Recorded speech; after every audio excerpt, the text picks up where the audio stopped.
When I spoke of the paradigm from last time, interesting some of the words that I used in last year's sermon. The paradigm that I was bringing forward was being paralyzed or being propelled as a church. Interesting enough, I am now partially paralyzed. Don't know how long, don't know how little. Interesting the words were used. Also, paralyzed versus propelled. They told me to slow down in the hospital. There's a speed limit. I'm taking this again and taking the negative, being paralyzed, to learning how to become propelled. A paradigm shift is defined as a model or a pattern. I am a model of this change. I plead to you as a church, be a model for change. Interesting enough, last year, and I want you to consider this from the church's perspective, your individual perspective, and also from mine. Being paralyzed means that there's scarcity. Sometimes it means that you feel entitled because you should be getting help and you don't get it all the time. Definitely there's a limited capacity to being paralyzed. Survival. That's a tough one right now. You want to become negative, but you try to be positive. Resistant to change. Very interesting note. I'll have to come back to on that. But more so, focusing on the past and the present. Sometimes, as we said before, the most deadliest words in a business is, that's the way we've always done it. That's the way I used to always do it, and now I'm sitting here with this affliction. Could that have been part of my problem? I think yes. If I would have read the signals a little differently 2 months ago, I may not have been sitting in this chair today. But the other side of that, again, reminding you to keep in mind church, keep in mind yourself as individuals, and me speaking to learn myself, is the abundance, the propelled side of this, the positive side. If it was not for the abundance of love and prayer and support, I would not have got out of that bed. Pastor Bob can tell you that speaking with the doctors, and what I've learned is the type of stroke and the location of the stroke could have left me permanently damaged or on a ventilator for life. Why am I still here? Because God said, you're not done. He wanted me. He had his chance. He could have taken me.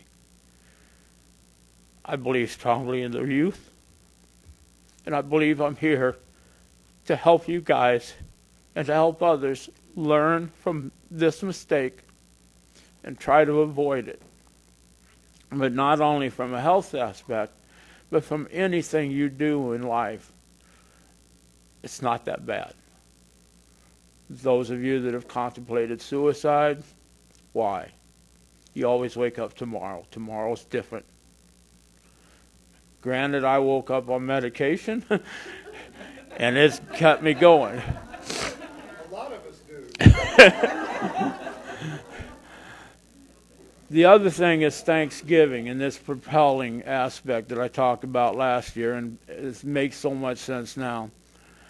I am so thankful for my church family, for Mark and all the guys and gals, Connie, that went to my house, tore out my back sidewalk, thank you, my son Zachary, for that, and put down a beautiful and very safe ramp for me to go from my vehicle to the house safely and with total confidence. Because I have to tell you, even though I'm sitting in this chair, I can walk. But for me to walk from here to the door takes so much energy that I wanted to make sure I had that to deliver this message. So I'm not without ability, but it is limited and taxing at this moment. Again, thank you for all the prayers, and thank you for all the well wishes and concerns. Another thing is increased capacity now.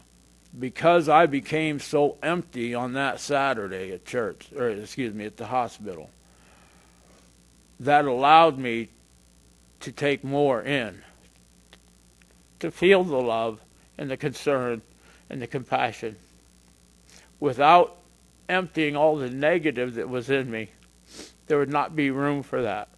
Again, church, get rid of all the negative. You, get rid of all the negative.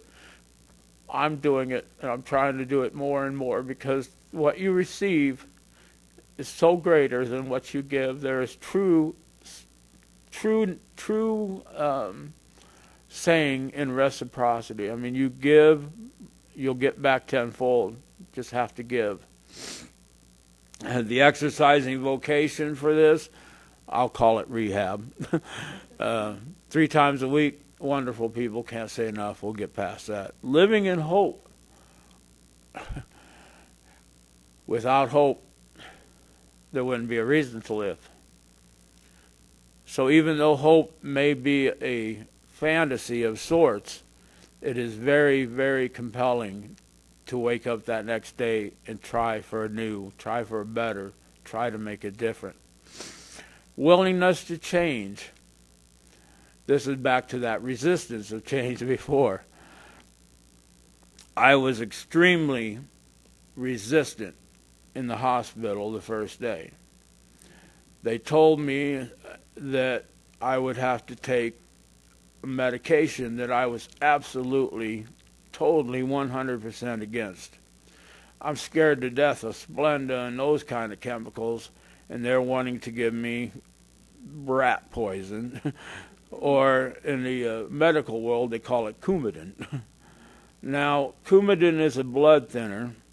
Coumadin is a poison, but under much distress, I said no, and I actually got rid of the doctor who was telling me yes.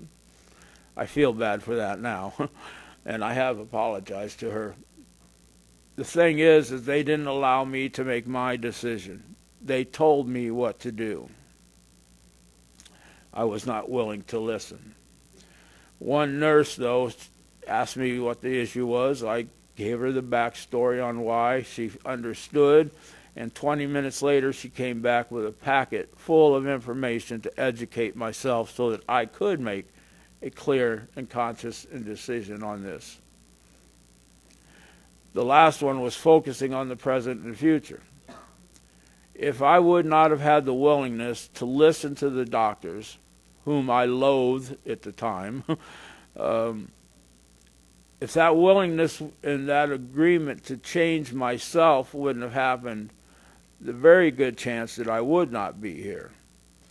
My body, my blood was clotting so bad that they had concerns of the heart being attacked, the lung being attacked from clotting, also a greater progression of the stroke. I agreed, reluctantly, but I agreed to take Coumadin, something I was absolutely 100% against. Is now saving my life. A lot of people take Coumadin. A lot of people live on Coumadin. I also seen people die from Coumadin.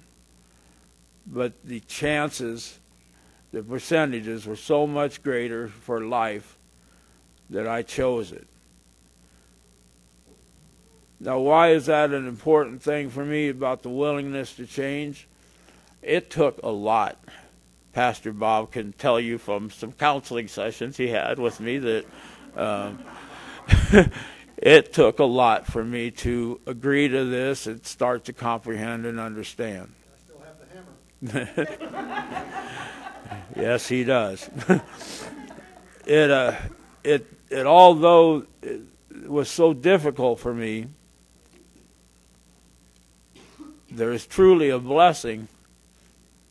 No joke aside from Blessing Hospital, there truly is a blessing of this chemical or this medication that has the ability to kill something that we don't like a stinky little rat, and it has the ability to save somebody like this stinky little rat, big rat, whatever. It amazes me. It has me curious to go on. But one thing that it definitely has given me is the ability to know that I can be here when I need to be here for the reasons I want to be here. So one of the things about the open-mindedness and with the Coumadin is that a note from last year's sermon again is, as society so do change the church, as society changes, so too do the church. You, me, and organizations. Organizations need to shift as to remain relevant and effective. I had to make that change so that I could be relative and effective at this point. And the culture shift is key. It isn't just about changing a few programs or getting rid of some friends or old ties, but quite often it involves a fundamental addressing of the personality of us and how it relates in today's world. Coumadin 50 years ago wasn't available, at least not as a medication. Coumadin today saves lives. Opening my mind and challenging you as an individual and as individuals of the body of the church. Sometimes change is going to come in a way you don't expect it. Be prepared, brace yourself, have a plan, learn to adapt, improvise, and overcome. And all of us together can make ourselves a better community for our community. The unofficial mantra of the Marine Corps is based on the fact that the Corps generally received leftovers from the Army, poorly equipped troops. Despite this, the Marine Corps has been very successful because mostly of its creativity of the people and their success-based attitudes. I am a work in progress, but I again am adapting, improvise, adapt, overcome. So if maybe I too, with the right attitude and the right equipment, can put it together to become a successful individual again. That's what I'm doing now, is learning. Again, adapt, improvise, overcome. Did you all get that, or do I need to repeat? Adapt, improvise, overcome. It is the strongest message that I can give to myself as I go through the daily life of learning how to reacclimate to my home and to my surroundings. Again, is adapt, improvise, overcome. Is this thing on? Can you hear that? Adapt, okay. Just checking. How about you? Are you willing to make change on your own? Are you going to wait for tragedy or some despair to happen to force you into adapting, improvising, overcome? I'm doing it. How about you? And the people said, Amen.